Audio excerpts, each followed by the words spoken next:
Hello, hello. This is Amy from Clutter Care. Hopefully, you are out there. Please let me know if you are there. I see I've got three people. I can't wait to talk to you. Please put your questions in the chat. This is Amy from Clutter Care. This is Ask Amy Live, and we're here on July 12th to talk about Google. Anything you want about Google. I can't wait to answer your questions. So please put your questions in the chat. Let me know who's there. Um, let's see. I would love to know who is. All right. So I have had some questions come in before now. So good morning, Jody. Great to have you here. Can't wait to talk to you. So I'm going to start with some questions that I've gotten ahead of time. And in the meantime, if you want to pop your questions in the chat, I would love to know what they are and I will answer them. So, right now, the first question I have is how does Clutter Care Organizing relate to Google Workspace? How are those two things related? I don't understand. So, I've had that question a lot. So I started Clutter Care Organizing as a professional organizer doing home and paper organizing, and in 2019 before the pandemic. And then when the pandemic hit, I switched to virtual organizing online. And then while I was online, I met a lot of other professional organizers who are running small businesses and are using Google, but didn't really know what they were doing on the back end of Google. And I am a Google certified trainer. So I have moved into digital organizing and more specifically, even now, helping small business owners with Google Workspace because everyone knows that they need an email address associated with their domain name, their website address. But so a lot of people use Google Workspace for that. But since I'm a Google certified trainer, I like to help with that and organizing the back end of your business and your infrastructure and how things are set up makes your business run more efficiently, more effectively, and with less stress, just like other professional organizers do. So I see we've got a couple people here. If you've got any questions, please let me know in the chat. I'm going to answer a couple other questions that I've had ahead of time. Somebody asked me, how much do I really need to organize my Drive or my Gmail? As in, how much time should I spend organizing my stuff, my digital stuff? The answer is as much as is necessary for you to function well, right? That's the whole goal of professional organizing in general, is for you to function and find your things. So somebody said to me yesterday, well, Google search is so awesome in Google Drive that I don't even bother with folders. And I said, that's fine, except, and by the way, I do have a video about that, Google search. So watch one of my latest videos about Google search and how to search in there. Excuse me. But the question is, how much organization do you need to function? With Google Drive, I would say the most important reason to put things in folders is actually sharing permissions, because you can share a whole folder of something with someone at once or with a group of people. And so then you have a space, a little folder of space to collaborate. And anything anybody puts in there is automatically shared with the other people in there. So folders in that respect for sharing and permission levels is really the most important reason to use folders. But if you love organizing things and you love to organize your folders, go for it. That's up to you. And then Gmail, I like to use labels and filters, which make automatic labels, just to sort of flag my attention to different categories because my brain works like that. But if you don't need those and you can function without it, that's fine.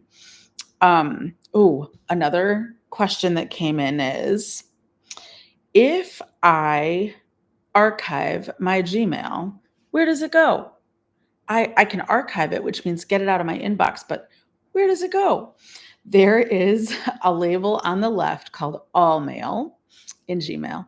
And sometimes it gets turned off in settings. So I will say, if it's not there and you can't see it, you can turn it on in settings. And then if you archive something, it has gone into the big organizing bucket of my archive. And you can find it in there. Please remember, as I say in my Google search video, that searching in Gmail will actually search everything, not just your inbox. It will search your labels, otherwise known as folders, and it will search your trash even. So literally searches everywhere. So you do not have to worry. If you archive it and get it out of your inbox so you have a little more calm, it will find it if you search for it. So that is one of the questions. Anybody on here, I would love to have questions if you have them. Otherwise, I'll move on to the questions that people submitted. Somebody says, what browser do you use and why? And I always use Chrome browser because it is a Google product and works with all my other Google solutions. Well, it integrates. And my favorite thing about Chrome is Chrome profiles. So I do have a video about that. If you have multiple accounts, which many of us have many Gmail accounts, then you can set up Chrome profiles so that an entire another window kind of pops up every time you go to a different account. Because I have seen many people get confused about which account they're in, which Google Drive they're searching in, because they have too many open in one browser window. Hi, Bhavna. I'm so glad that you're here. So I use Chrome browser because I can do those separated profiles by account, so I can really keep them straight. And I, of course, color code them because I'm a professional organizer. So I have, purple for my personal, blue for my work, and a different color blue for my volunteer organization. Let's see. Bhavna says, thank you for this session. I'm curious, since Google handles 90% foundational setup for a small business, what other non-tools should we account for a virtual services business? Such a great question. So in Google, and I was going to do a video about this soon as I'm thinking about the upcoming class, right? What are the business functions that you need to have, right? You need an email. You need maybe a form for people, a contact form, someplace to collect the incoming leads and clients that you have. So you can do that in Google. You can do contracts in Google. You can do project documents. You can do photos. You can do all these things. So payment, there is Google Wallet, but Google Pay, but we'll check on that. And now Calendar is actually connected to Stripe. So a payment processor of some sort is the extra thing you will need to collect payment. And then a lot of people ask me about Zoom. Why do we use Zoom? Well, a lot of us used it in the pandemic, but Google Meet is great for 90% of what most of us need and is fine and comes free with your account. So I use Zoom, in two situations. One, if I have a lot of people coming to an online forum, meaning I'm going to have like over a couple hundred people, Zoom is much better for quantity of people if you have the right subscription.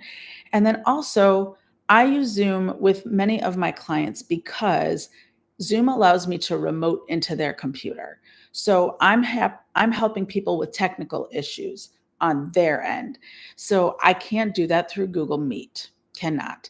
So I use Zoom in those situations. Otherwise, I try to use Google Meet whenever possible because it does come with my account. Bhavna, if I think of other things, I will put them in my next video that I was going to be talking about that. But payment and Zoom. The other piece is that if you get to a quantity of customers, clients, that where you need to start automating some things. So automated emails, email funnels, marketing, massive marketing campaigns. That is where I would add on another layer.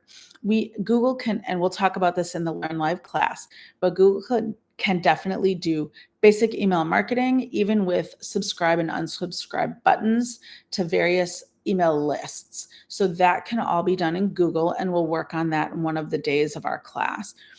But if you need a whole marketing funnel with automated emails going out regularly, and if they do this, then do that, that is when you need to layer on another system. So I'm so glad that Jody says she loves. I love having my 4 Chrome profiles and getting better at keeping items in their own sandbox. I love it. Thank you. That's great. All right. So I've covered a number of questions. If you have any more, please pop them in the chat. Somebody asked me about Dropbox. So I feel like Dropbox was a good starting point when we didn't all have Google, when we didn't all have Gmail and Google Drive. Now that many people have Google Drive, a Gmail account that they know comes with Google Drive, because I will say when Gmail started, people didn't know that Drive existed with that and didn't come with it, but it does. So every person that has a Gmail account or a Google Workspace account also has a Google Drive. So if you have a Gmail account or Google Workspace and a Google Drive, you don't necessarily need Dropbox. I feel like it's kind of a leftover thing that a lot of people have, and that's fine. And I've heard a lot of people trying to move their stuff from Dropbox into Google Drive. And the question is why? Well, 2 reasons. If you have a Google Workspace and you are paying for 2 terabytes of space, you essentially now have some free storage that you can put things in. So you don't need to pay for another option for storage. So that's one reason. The other, and I feel more important reason to move your things into Google Drive is because you can, it works within the Google ecosystem, which I talk about a lot. From Gmail, I can pull a file and attach a file directly from Drive. That's really important. I don't have to go to Dropbox, download it, put it on my computer, and then upload it and attach it to my Gmail. None of that. It eliminates all those steps. All I need to do from my Gmail is pull a file to attach from my Google Drive. There's one button for that. So that is why I much prefer putting my things in Google Drive whenever possible. The same goes for using Calendar. You can attach files from your Drive. It just works so much better. Those things work really well as a team, Gmail, Calendar, and Drive. And if your things are in Drive, Gmail and Calendar can access them much better. So there is that. Pretty please, if you have more questions, go ahead and add them. I would love to see what kinds of questions you have.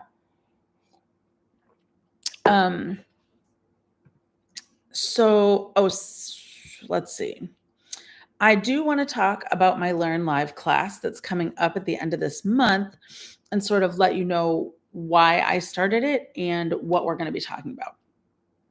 So right now, I have available, I've worked really hard for the last few years to get a Google Basics class, a Google Intermediate class, and those are online self-paced classes that you can take whenever you want. There's 90 minutes of video in one of them, and let's see exactly how many.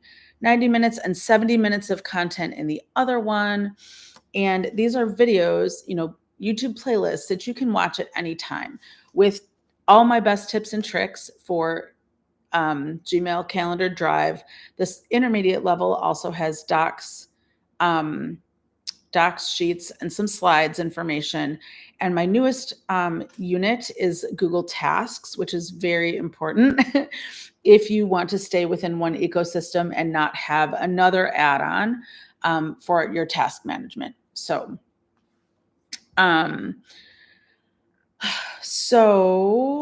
let's see.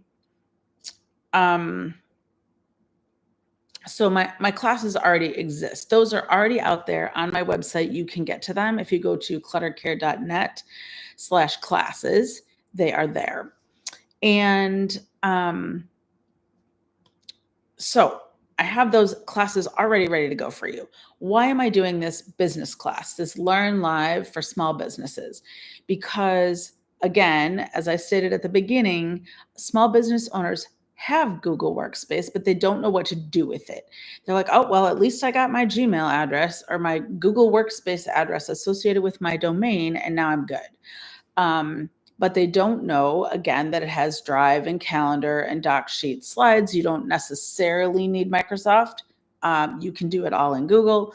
Um, there's so many other tools. So I do have a slide, and actually one of my videos talks about all the different tools and all the different tools that are in Google Workspace that you can use for business and how to sort of stack them and work it together. So please remember that Google, the company, works on Google Workspace, right? They work in Google Workspace. They built it and they use it for their company. So they have built in all the tools that a company needs to function, or 90% of them, 90 to 95%. So that's why. So I want to show people in this class coming up, starting June 22nd, that the first 2 days we're going to take our time to get organized in Gmail, Calendar, Drive, Chrome profiles, and we'll do a little review of docs and sheets so that you're comfortable with those basic things. Day 3, we're going to talk about scheduling. That includes calendar events and what you can include with those. So it's kind of like one little package that you're delivering, and also appointment scheduling. So Google has recently upped their game with the calendaring system, and you do not necessarily need a Calendly or other scheduling system, because you can have a booking page now sent out, and people can book calls with you using a scheduling system. So that's day 3. Day 4 will be dedicated to email marketing, which I was discussing. So contact lists, Gmail templates, which many people don't know exist, Gmail newsletter layouts, which is in the business standard level, not starter, standard. And then using the mail merge feature to really actually send out your email newsletter, or any mail merge email you need to send out, and with the required unsubscribe button that is required as of February. And then day 5 will be all about client workflow. So when somebody fills out your contact form, that information goes into a sheet, and then what can we do with it to make your client work with that person easier? We can dump it into a doc. So I'm going to show you how to do that. And then lastly, if you want more time, because you want more time either to ask me questions, or you want more time to work on setting up these things with me at your side, day 6 optional will be a workshop where we can just work on these things together. So that is my Learn Live class coming up on July 22nd through 26th. And I'm really excited to show business owners what can be done. And this is sort of the like explaining all of it and how it can be done. I don't want it to be too overwhelming, but I want you to know how they all work together so that you can pick and choose what you want to set up and prioritize in your business going forward, and sort of make a plan on which things you're going to do in what order that will make sense for you and your business. Gretchen had a question. It says, is there an easy way to add contacts into Google Contacts? Yes, without having to add each contact individually. Absolutely. Great question. Thank you, Gretchen. So yes, you can. You can import a whole spreadsheet worth of information and contacts. So the trick is getting them out of what other system you have, right? And then pulling them in, or importing a whole spreadsheet of them into Google Contacts. So I will say, Gretchen, you're ahead of the game in that you know Google Contacts even exists, because a lot of people don't. You and I have worked together and you know it's there. So I love it. Everybody has Google Contacts. If you go to the 9 dots in the upper right, you will find Google Contacts. It's a blue little person with contacts, and Google is collecting all of those email addresses and people that you interact with and sort of dumping it in there. And in there is where you can sort of organize your contacts, which I do have a video about. And you can use that to keep track of everything. So if you have your contacts, say you're moving out of another third-party system or trying to get them off of your phone into Google Contacts, we need to get them out into a spreadsheet. And then, yes, you can upload all of those into Google Contacts and use them there. So great question, Gretchen. Thank you so much. Any other questions at all? So I'm just really getting excited about this class. I've made this class because I've been really wanting to help small business owners get those first main systems set up before you jump or more importantly, go spend money on a system you don't need because Google can do it, right? The way I think about it, if you're paying for Google Workspace because you need that email address, you should use as many of the features as possible before you start layering on other systems, right? And only use the pieces that you need. So I will be doing a video about that because it is important. New business owners, I didn't know either when I started what I needed for my business to function. And so we're going to have discussions about that and sort of make an outline, a flow of what kinds of things you need for your business to function. Gretchen says, can you talk about newsletters created in Google Workspace? And then, yes, absolutely, you can ask questions about sheets and forms. Absolutely, I'm right here. So I'll talk about newsletters first and then sheets and forms. So the newsletter feature in Google is relatively new, like the last 3 to 4 months. I got so excited when I saw it in my little button at the bottom of the Gmail. I was so excited. So in Gmail, there are templates. You have to go into advanced and turn it on. Gmail templates are just like, an email that you send out regularly and you want to have it readily available so you can just pop it out at any time, right? If somebody says, hey, can I book a call with you? Yeah, you want that link ready and that email ready to go with the link already in it so you're not fumbling around trying to find it. So that's templates, and you have to turn that on. And then once you do that, there are email layouts, which is new and available in Business Standard. So not Starter. The $6 version is not going to help you with this. So the $12 per person version is what we need, so that you have that. But that's still, $6 a month as opposed to whatever all those other systems cost. So when you get to that layouts, you can make a newsletter. And recently they upgraded that as well. So if you go click and pick a layout and you open it and you start making your layout, you can customize the colors, the fonts, all the things, and you can add things to your layout. And now it actually, this is the crazy part, pops open and it looks like a combination of it looks like a Google Doc, but you can edit it like a Google site where there are sections. So that is their new version of newsletters, and you can you can have a template, and then you can update it every month and go ahead and send it out, or every week, whenever you do it. And when you do that, this is where your contact list comes in. It mail merges. So you can use that mail merge feature with that newsletter to send out. And the most important part is that it comes with an unsubscribe button at the bottom.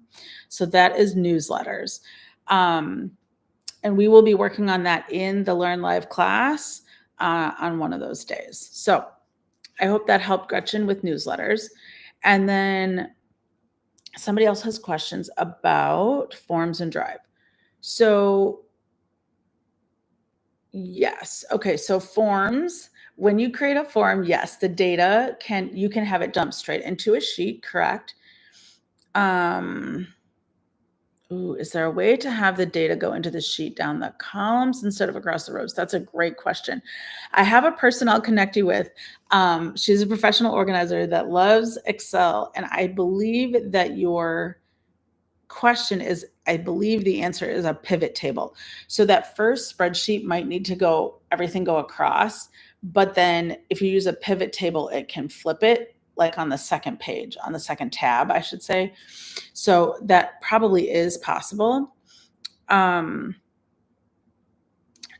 Hopefully that helped a little bit. Pivot table, I think, is what you want. And then Bhavna says, I have multiple Google profiles and I have to switch between profiles in the upper right. Yes. Chromebook. Yes. Chromebook, you can only be signed into one Chrome profile at a time. That is true. I believe those were more, I know my kids use them at school. And so, you kind of want to lock down the student into one profile so they can only get to their stuff. So Chromebooks are a little more tricky. That is true. So maybe I'll have to look into that and think about that a little more with the Chrome profiles. I will say we can discuss a little more in class, but I do think that there is another spot to switch people in your Chrome browser, but I think everything functions a little bit differently on the Chromebook. So I think that is an issue. There are Google certified trainers that specialize in Chromebooks. I am not one of them, so I may need to connect you with somebody like that so that we can double check how things work differently on a Chromebook. And I can test some stuff at my house too. So we'll work on that. Thank you for pointing that out, Bhavna. Good information to look into. All right. And Gretchen, no, you're good. You're good, Bhavna. And Gretchen, I'm glad this was helpful. I will say so I think that's it with the newsletters. Are there any other questions? And if so, feel free, of course, to pop them in after this Learn Live is over. I'll still check the comments. And then I will be doing another one of these next Friday, 1 hour earlier. So if anybody wants to jump back on at that point, I will be here. If you think of more questions in the meantime, collect them this week, and I will see what I can do for you next week. All right. Last thing to say is that I have online classes already ready for you at my website at cluttercare.net at classes. And if you're ready for the next class for the small businesses, that will go live. We will have that class live on Zoom on July 22nd through 26th. And I would love to have some more people in that class. Love to collaborate with small business owners, help them succeed, help them save money and time and energy. So that if you go to cluttercare.net, click at the top button right now, that is my Learn Live class, or I will have the link below. So glad I had a number of people on here, Mohammed, Gretchen, and Jody, and I will see you next week. Thank you so much.